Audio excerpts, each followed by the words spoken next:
انہیں صرف رمضان المبارک کے ایک مہینے میں تقوی حاصل ہو سکتا ہے، پرہیزگاری مل سکتی ہے۔ یہ شہر طاعات ہے، شہر عبادات ہے، شہر کا مطلب مہینہ ہے عربی میں۔ اور دیکھیں کتنی سہولیات تمہارے لیے رکھی گئی ہیں کہ شیطان کے وسوسوں سے محفوظ رکھا گیا، کہ تمہیں مہینہ بھر شیطان اور اس کی ذریت سے، اس کے حملوں سے بچا کر رب تبارک و تعالیٰ نے اس مہینے میں رکھا ہے۔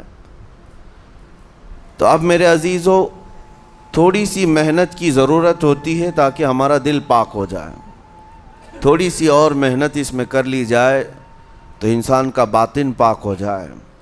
تقوی کیا چیز ہے اور اس کا حاصل کرنا کیوں ضروری ہے، میں آپ کو بتاؤں۔ تقوی کا مطلب سب سے اہم چیز یہ ہے، اللہ کا خوف۔ یہ بنیادی چیز ہے، یہ بنیادی چیز ہے۔ اور یہ اگر بنیاد ہے تو ہر عمل میں آپ کے تقوی حاصل ہو جائے گا۔ نماز کیوں پڑھتے ہو؟ نماز ایک ڈیوٹی سمجھ کر کے پڑھتا ہے تو کوئی مسئلہ ہی نہیں اس کا، یعنی وہ ڈیوٹی ادا کر رہا ہے۔ لیکن نماز میں اگر خوف خدا ہے، اللہ کے ڈر سے پڑھتا ہے، یہی تقوی ہے۔ روزہ کیوں رکھ رہا ہے؟ سب محلے میں رکھ رہے تھے، ہم نے بھی رکھ لیا۔ روزہ اس لیے رکھ رہا ہوں کہ لوگ برا نہ سمجھیں، یا اسلام کا ایک حصہ ہے۔ اتنی ہی نیت تھی تو پھر اس نے روزے سے کچھ حاصل نہیں کیا، لیکن اسی روزے کو اللہ کے خوف سے رکھا، یہی تقوی ہے۔ تو خوف خدا، اللہ کا خوف آ جانا ہر عمل میں، یہی تقوی ہے۔ اور اگر یہ چیز نہیں ہے تو انسان بہت بڑے بڑے گناہ بھی کر جاتا ہے، اسے ڈر نہیں لگتا۔ روزہ چھوڑ دیا، اسے کوئی خوف ہی نہیں ہے، بلکہ دھڑلے سے لوگوں کے سامنے کہتا بھی پھر رہا ہو کہ مجھے یہ سب چیزوں میں وشواس نہیں، یقین نہیں ہے۔ یہ باتیں اس زبان سے آتی ہیں جس کے ہاں اللہ کا خوف ہے ہی نہیں، اللہ کا ڈر نہیں۔ اسی لیے قرآن میں اللہ نے فرمایا لعلکم تتقون، تم پر روزے اللہ نے فرض کیے ہیں تاکہ تمہیں تقوی مل جائے، اللہ کا خوف۔ اور یہ کتنی اہم چیز ہے میں آپ کو بتاؤں، خوف خدا۔ خوف خدا کا مطلب کہ اللہ کا ڈر، اللہ کا خوف، یہ تمہاری پوری باڈی کو صحیح کرتا ہے، اندر سے بھی باہر سے بھی۔ خوف خدا، تم ہر قدم پر اگر یہ سوچتے ہو کہ میرا رب مجھے دیکھ رہا ہے، جیسے کہ آپ کو پتہ ہے حدیث پاک میں حضور صلی اللہ تعالیٰ علیہ وسلم سے پوچھا بھی گیا، احسان کیا ہے، یعنی نیکی کس کو کہتے ہیں؟ حضور نے فرمایا تم نماز ایسی پڑھو یا عبادت ایسے کرو جیسے تم اللہ کو دیکھ رہے ہو۔ اور اگر یہ نہیں ہو سکتا تم سے تو اتنا احساس تو رہے کہ اللہ تمہیں دیکھ رہا ہے۔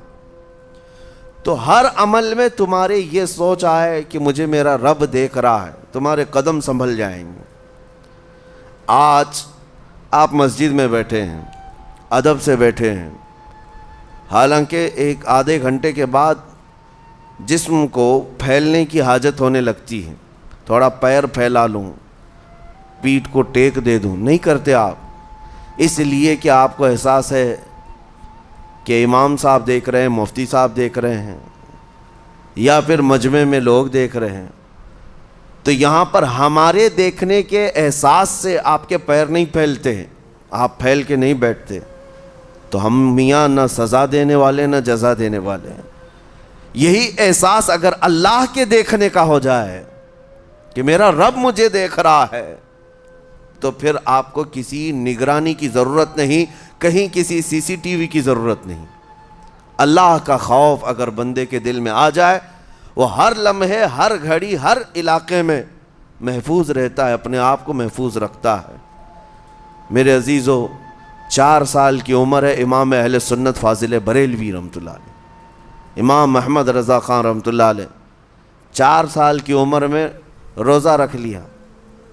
گرمیوں کی شدت تھی، گھرانہ علمی گھرانہ ہے، باپ بھی بڑے عالم دین، دادا بھی بڑے عالم دین ہیں۔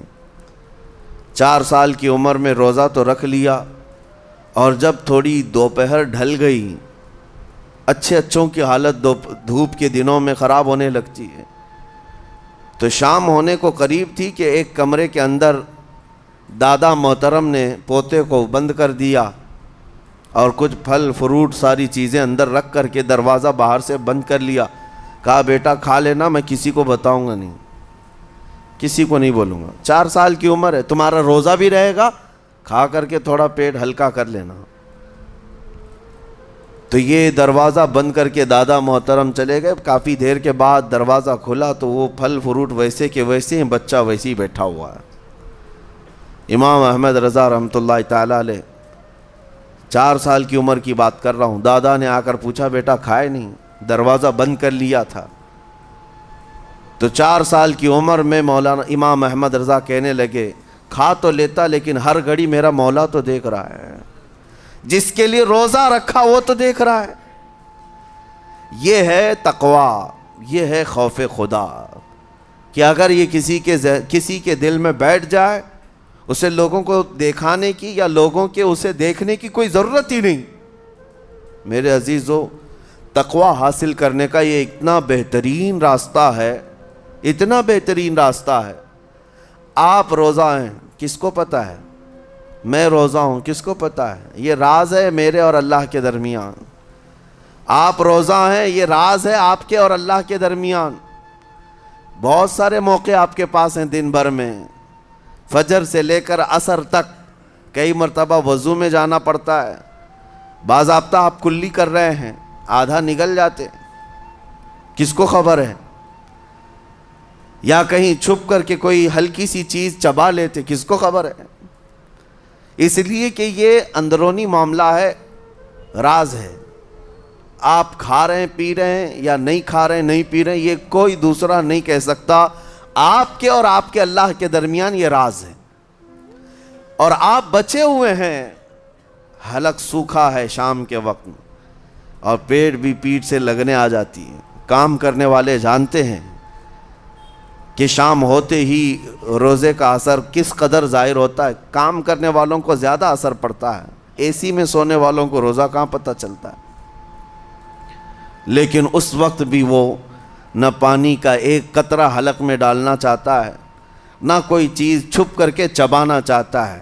مجھے بتاؤ میرے عزیزو، کیوں اپنے آپ پر یہ تکلیف اور اپنے آپ پر یہ زیادتی کر رہے ہو؟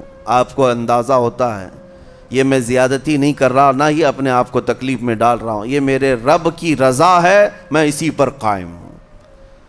اسی لیے فرمایا گیا کہ جب افطاری کا دسترخوان بچھتا ہے اور پہلے ہی آ کر کے لوگ بیٹھتے ہیں، اور یہ سنت بھی ہے، ایسے نہیں کہ بھاگتے بھاگتے آپ آئے، وقت ہوا کھجور لیے اور کھا گئے.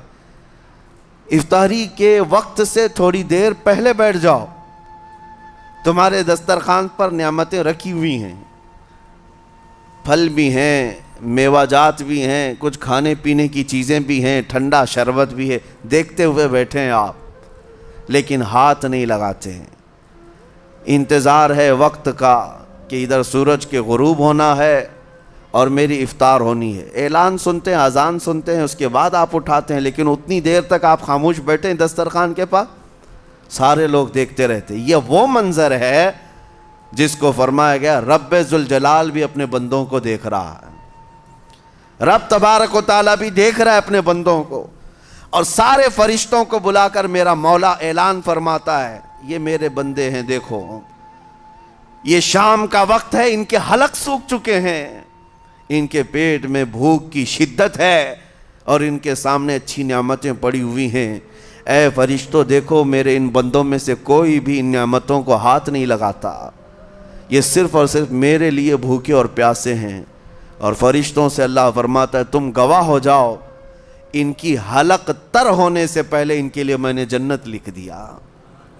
اسی لیے حدیث پاک میں ہے جب افطار کرتے میرے آقا صلی اللہ علیہ وسلم یوں ارشاد فرماتے ذهب الظمأ وابتلت العروق وثبت الاجر انشاءاللہ.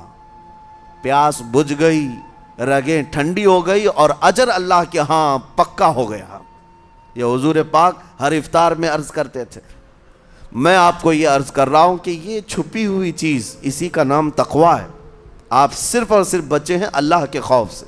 اب سنو حدیث پاک، قیامت کے دن حساب و کتاب ہوگا اور جنت میں جانے کا پروانہ کچھ لوگوں کو مل جائے گا اور سب جنت کی طرف جا رہے ہوں گے۔ اس میں بہت سارے لوگ ہیں جو پل صراط پر چل کر کے جنت پہنچیں گے۔ اب جب کافی لوگ جنت کے دروازے پر پہنچیں گے، ایک جماعت ایسی ہوگی جو پورے راستے میں کہیں نظر نہیں آئی، جنت جانے کے راستے میں کہیں نظر نہیں آئی، لیکن جنت کے دروازے پر وہ پہلے سے موجود تھے، چلے تھے نہیں چلے تھے کسی نے دیکھا ہی نہیں۔ دوسرے جنتی ان سے پوچھتے ہیں اس جماعت سے کہ تم یہاں کیسے پہنچے اور یہ انعام کس بات کا ہے تمہارے لیے؟ تو وہ جنتی کہتے ہیں ہمیں روزے داروں کی جماعت میں رکھا گیا، ہمارے روزے اللہ کو پسند آئے، اور آج رب تبارک و تعالیٰ کا حکم ہوا کہ ساری دنیا سے چھپ کر تم میرے لیے روزہ رکھتے تھے، دنیا کو پتا نہیں تھا تم بھوکے ہو پیاسے ہو، اور اے بندو آج سارے لوگوں کی نظروں سے چھپا کر میں تمہیں جنت پہنچاؤں گا۔ وہ ایک جماعت ایسی ہے جو راستے بھر چلتی ہوئی نظر تو نہیں آئی لیکن جنت میں پہنچ گئی، وہ روزے داروں کی ہے۔ آج یہ تقوی حاصل کرنے کا سب سے بہترین راستہ، اور تقوی کیوں ضروری ہے؟ اب آپ کے روزے سے کچھ حاصل ہوا نہیں ہوا آپ کو دیکھنا بھی ہے، یہ نہیں کہ کیلنڈر کی طرح گنتے جاؤ، 1 ہو گیا، 2 ہو گئے، 3 ہو گئے، ہوتے جائیں گے، یہ دن تو چلتے رہتے ہیں، گنتے گنتے 20 بھی ہو جائیں گے، 25 بھی ہو جائیں گے، 30 بھی ہو جائیں گے۔ روزے گننے کا حکم نہیں، اپنے آپ کو سرچ کرو پھر تھوڑی سی ورزش کرنے کے بعد بندہ ویٹ تول کر کے دیکھتا ہے کم ہوا گھٹا ہے کہ بڑا، ہر دن دیکھتا رہتا ہے۔ ہاں، ورزش کرنے کے بعد پھر ناپ کر کے دیکھتا ہے میرے جسم کا وزن کتنا گھٹا کتنا بڑا۔ ویٹ گین کرنے والے ویٹ لاس کرنے والے دونوں بھی برابر چیک کرتے رہتے ہیں۔ روزہ رکھنے کے بعد تمہیں خود کو بھی چیک کرنا چاہیے کہ میرے اندر اب تبدیلی آئی یا نہیں آئی۔ ایک روزہ رکھا اور پھر رات کو تراویح میں کھڑا ہوا، میرے اندر بدلاؤ کتنا ہے؟ کیا اب اللہ کی آیات قرآن کی سنتا ہوں، میرے آنکھوں سے آنسو آ جاتے ہیں؟ اگر آ گئے ہیں تو اس کا مطلب ہے کہ دل نرم ہو گیا، اس روزے نے اثر دکھانا شروع کیا، اور پھر ویسے کا ویسا ہے، تو اس کا مطلب ہے کہ آپ کے روزے سے آپ کو تقوی نہیں مل رہا ہے، آپ کو تقوی نہیں مل رہا۔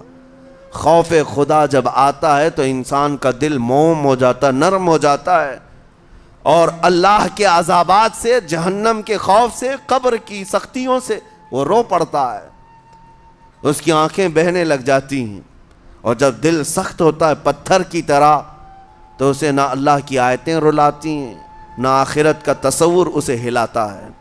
اسی لیے قیامت کے دن کے بارے میں آپ کو بتاؤں، نبی پاک صلی اللہ تعالیٰ علیہ وسلم کی امت کی طرف جہنم کی آگ شعلے لپکاتے ہوئے بڑھتی آ رہی ہوگی بہت تیزی سے، قریب ہے کہ وہ جہنم کی آگ سب کو اپنے لپیٹ میں لے لیں۔ وہاں کھڑے ہوئے بہت سارے لوگ اپنے اپنے اعمال کا صدقہ پیش کرنے لگے، حاجی اپنے حج پیش کر رہے ہیں، نمازی اپنے نماز، روزے دار اپنے روزے، کہ جہنم ہماری یہ نیکیوں کا صدقہ رک جا۔ جہنم کی آگ بڑھتی چلی آئی، بڑھ رہی تھی۔ جبرائیل امین علیہ الصلاۃ والتسلیم حاضر ہوتے ہیں بارگاہ مصطفیٰ صلی اللہ علیہ وسلم میں، ایک پانی کا پیالہ انہوں نے پیش کیا اور کہا یا رسول اللہ صلی اللہ علیہ وسلم یہ پانی آپ اس آگ پر چھڑک دیں۔ نبی پاک صلی اللہ تعالیٰ علیہ وسلم نے وہ پانی اس آگ کی طرف پھینکا تو آگ دور چلی گئی، جو جہنم کی آگ اچانک بجھ گئی، کافی دور چلی گئی جو امت کی طرف لپک رہی تھی۔ رسول رحمت صلی اللہ تعالیٰ علیہ وسلم نے پوچھا جبرائیل سے یہ اتنا اثردار پانی ہے کون سا؟ یہ جبرائیل امین عرض کرتے ہیں یا رسول اللہ یہ آپ کے ان امتیوں کے آنسوؤں کا پانی ہے جو رات کھڑے ہو کر اپنے رب کے خوف سے رویا کرتے تھے، وہ اللہ کے خوف سے تھر تھراتے تھے، ڈر کر کے ان کے آنکھوں سے جو آنسو آتے۔ جبرائیل امین کہتے ہیں میں نے وہ آنسو جمع کر رکھے تھے اور وہ آج میں نے آپ کے سامنے پیش کیا۔ ایک آنسو کا قطرہ جہنم کی آگ بجھانے کے لیے کافی ہے۔ موتی سمجھ کے شان کریمی نے چن لیے قطرے جو گرے تھے عرق انفعال کے۔ عزیزان گرام وقار، یہی وہ تقویٰ ہے، یہی وہ خوف خدا ہے جس کے متعلق اللہ قرآن میں فرماتا ہے لعلکم تتقون، تاکہ تمہیں تقویٰ مل جائے، اسی لیے روزے رکھے گئے ہیں، روزے فرض کیے گئے ہیں۔ تمہارا دل اگر سخت کا سخت ہی رہ گیا تو روزے اثر نہیں کر رہے ہیں، روزے اثر نہیں کر رہے۔ اور ظاہر سی بات ہے کاموں میں برکت نیت سے ہوتی ہے، کسی بھی عمل میں برکت اچھی نیت سے ہوتی ہے۔ اگر کوئی روزہ اس لیے رکھ رہا ہے، جیسے بہت سارے فائدے گنائے جاتے ہیں نا، روزہ رکھنے سے کینسر نہیں ہوتا، روزہ رکھنے سے جسم کے فاسد مادے ختم ہو جاتے ہیں، نکل جاتے ہیں، ڈاکٹرز بھی مشورہ دیتے ہیں مہینے میں ایک مرتبہ، ہفتے میں ایک مرتبہ باڈی کو فری چھوڑنا چاہیے۔ تو یہ تو جسمانی فائدے تو رکھے گئے ہیں، لیکن اگر تم روزہ اس نیت سے رکھ رہے ہو کہ میری باڈی صحیح ہوتی رہے، تو گویا کہ تم تو اپنی دنیاوی غرض سے روزہ رکھ رہے تھے۔ یہ فائدے تو ملنا ہی ملنا ہے، یہ فائدے یوں بھی ملیں گے اللہ تعالیٰ کی طرف سے آپ کو، لیکن نیت وہ نہیں۔ روزہ رکھنے کی نیت یہ ہو کہ میرا رب مجھ سے راضی ہو جائے اور مجھے رب تبارک و تعالیٰ کا خوف اور تقوی حاصل ہو جائے۔ نیت میں برکت ہے، اور جن کاموں کو آپ اچھی نیت سے کریں گے اسی طرح ان کاموں میں اثر بھی پیدا ہوگا۔ روزہ رکھنے سے پہلے آج نیت یہی کریں کہ مولا تعالیٰ یہ روزہ میرے تمام برے اعمال کے لیے کفارہ ہو جائے، یہ ڈھال بن جائے۔ جانتے ہیں آپ اپنے نفس امارہ کو روکنے کا سب سے بہترین آلہ بھوک ہے، بھوک۔ جتنا آدمی بھوک کے ذریعے سے اپنے نفس کو مار سکتا ہے دوسری کوئی چیز نہیں۔ آپ دیکھیں اس رمضان المبارک میں بہت ساری حلال چیزیں آپ کو حرام کر دی گئی ہیں، یعنی سحری سے لے کر افطاری تک۔ میں یہ نہیں کہہ رہا کہ شراب پینا حرام ہے، نشہ کرنا حرام ہے، وہ تو پوری زندگی بھر حرام ہے، لیکن آپ کو چاول روٹی تو حلال ہے نا، سبزے سیب پھل فروٹ تو حلال ہے، لیکن یہ حلال چیزیں بھی اللہ نے آپ پر حرام رکھی ہیں، روزے کے عالم میں نہیں کھا سکتے۔ سحری سے لے کر افطار تک یہ حلال لقمے، پانی تو حلال ہے، پاک ہے، لیکن آپ کے لیے روزے کے عالم میں حرام ہے۔ اسی طرح شادی شدہ مرد اپنی عورت کے ساتھ زندگی بھر کبھی بھی جمع کر سکتا ہے، رات میں سو سکتا ہے، لیکن حالت روزہ میں وہ حلال کام بھی حرام ہے، حلال کام بھی حرام ہے۔ اپنی عورت سے جمع کرنا حالت روزہ میں کیوں روکا گیا؟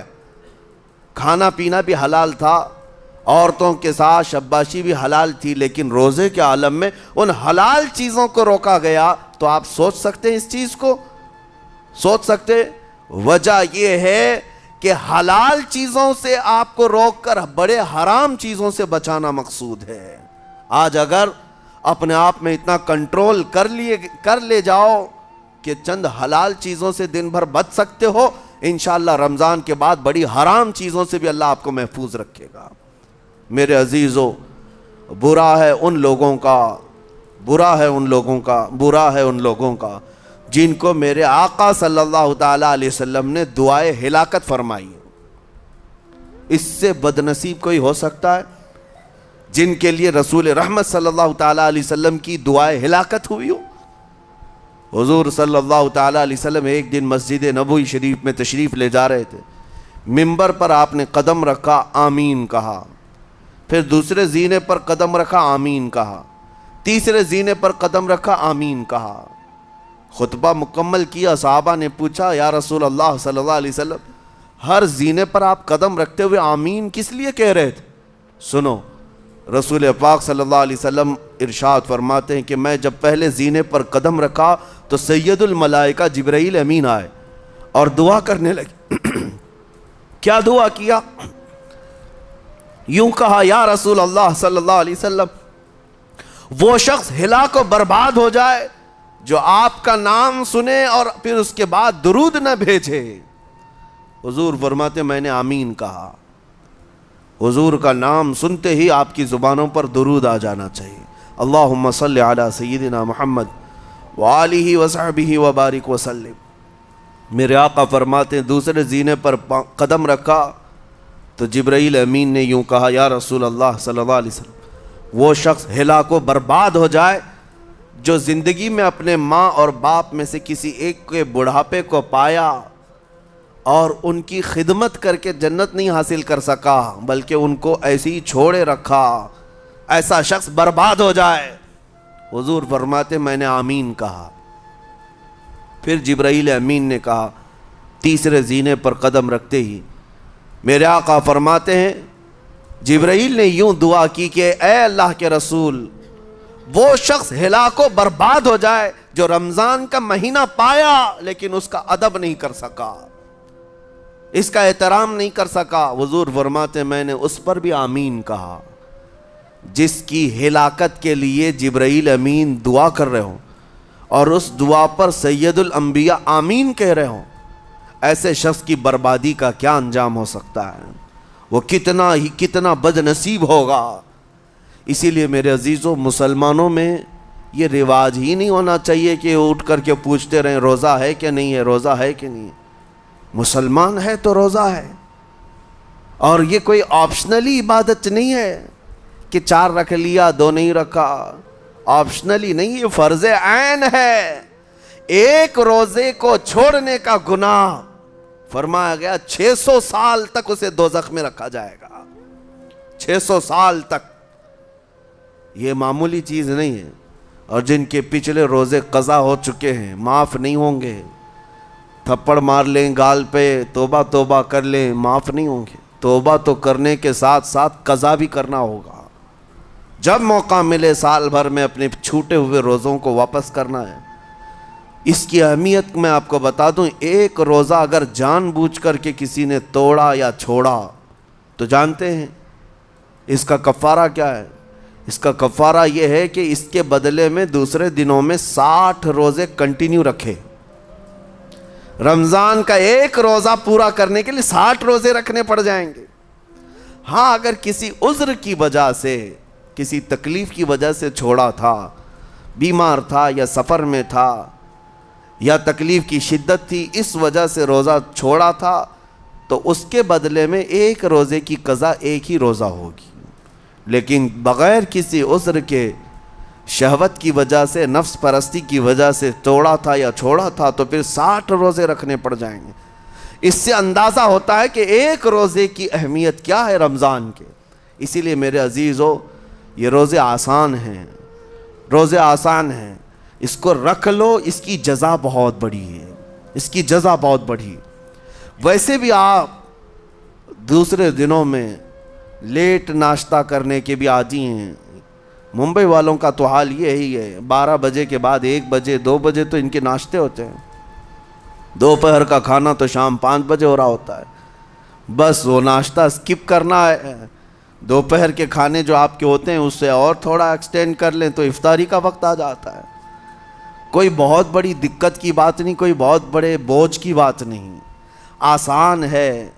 آج الحمدللہ ہمارے 5 سال 6 سال کے بچے روزہ رکھ لیتے ہیں، تو بڑوں کو تو اللہ نے جو طاقت عطا کی ہے، روزہ ہرگز ترک مت کرو۔ لیکن ساتھ میں آج یہ میسج ضرور دوں گا، نیت یہ کرو کہ مجھے تقویٰ مل جائے، مجھے پرہیزگاری مل جائے، اور یہ آپ کو خود چیک کرنا ہوگا۔ روزانہ رات کو نماز میں کھڑے ہو جاؤ تراویح کے، دیکھو کہ کتنی تبدیلی آ رہی ہے۔ آج میں نے روزہ افطار کیا، میرے اندر بدلاؤ آیا کہ نہیں آیا؟ اور اگر نہیں آ رہا ہے، کوئی تبدیلی نہیں آ رہی ہے، تو اس کا مطلب ہے آپ تقویٰ نہیں حاصل کر رہے، آپ تو روز مرہ کی روٹین پر چل رہے ہو۔ روٹین پر چلنے کا مطلب یہ روزہ نہیں ہے۔ روزہ تقویٰ دے کر جاتا ہے بندے کو، روزہ خوف خدا دے کر جاتا ہے بندے کو۔ اسی لیے میرے عزیزو، آج دیکھیں آپ بہت ساری برائیوں سے رمضان میں بچ جاتے ہیں، تھوڑی اور محنت کی ضرورت ہے۔ ہم نے دیکھا ہے بہت سارے گھروں میں، باقی عیاش گھروں کی مجھے کوئی وہ نہیں ہے، ان سے کوئی لینا دینا نہیں، لیکن نارمل مسلمانوں کے گھروں میں بھی ہوتا یہ ہے، عورتیں بچوں کو تلقین کرنا شروع کر دیتی ہیں، گانے بند کرو، ٹی وی بند رکھو، بہت ساری چیزیں بند رکھو کہ رمضان آیا ہوا ہے۔ اور رمضان میں اگر ٹی وی لگا بھی لیا تو کچھ اسلامک چیزیں دیکھنے لگ گئے،